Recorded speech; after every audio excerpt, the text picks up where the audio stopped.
Hello అండి, అందరికీ నమస్కారం. శ్రావణి వంటిల్లుకి స్వాగతం. ఇవాల్టి మన వీడియోలో చాలా త్వరగా సింపుల్గా అయిపోయే చికెన్ కర్రీ ఎలా ప్రిపేర్ చేసుకోవాలో చూద్దాము. చాలా టేస్టీగా ఉంటుందండి, చూసేయండి. ముందుగా చికెన్ని బాగా పసుపు ఉప్పు వేసుకొని శుభ్రం చేసుకొని పెట్టుకోండి. ఇప్పుడు పొయ్యి మీద ఒక బాండీ పెట్టుకొని అందులో 1/2 కప్ ఆయిల్ వరకు వేసుకోండి. 1 kg చికెన్కి 1/2 కప్ ఆయిల్ అనేది సరిపోతుంది. ఇక్కడ 4 ఉల్లిపాయలు తీసుకొని చిన్న చిన్న ముక్కలుగా కట్ చేసుకోండి. అలాగే 5 పచ్చిమిరపకాయలు చీలికలుగా కట్ చేసుకొని ఉంచుకోండి. ఇప్పుడు నూనె వేడైన తర్వాత ఉల్లిపాయ ముక్కలు పచ్చిమిరపకాయ ముక్కలు వేసుకోండి.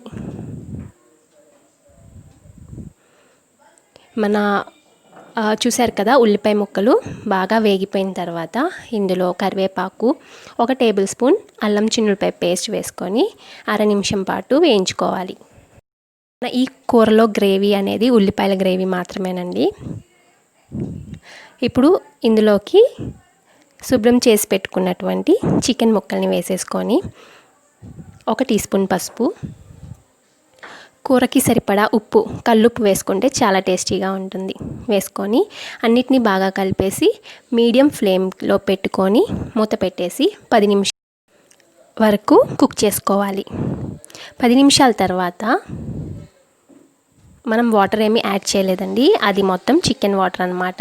ఇందులోకి శుభ్రంగా కడిగేసి తురిమి పెట్టుకున్న కొత్తిమీర ఆకుల్ని వేసుకోండి. కూరకి సరిపడా కారం మీరు ఎంత స్పైసీ కావాలో అంత. నేనైతే ఇక్కడ 2 స్పూన్ల కారంని వేసుకున్నాను. గొడ్డు కారం వేసుకోండి. తర్వాత 1 స్పూన్ గరం మసాలా, ఇది వచ్చేసి ధనియాలు, జీలకర్ర, అలాగే ఎండుమిరపకాయలు మిక్సీ వేసుకున్న పొడి అనమాట. ఇది 2 స్పూన్లు వేసుకోండి. ఈ పొడి చాలా టేస్టీగా ఉంటుంది. వేసుకొని అన్నిటినీ బాగా కలిపేసుకొని మంటని లో ఫ్లేమ్కి టర్న్ చేసుకోండి. మళ్ళీ మూత పెట్టేసుకొని బాగా ఒక 40 నిమిషాల పాటు అలా వదిలేసేయండి.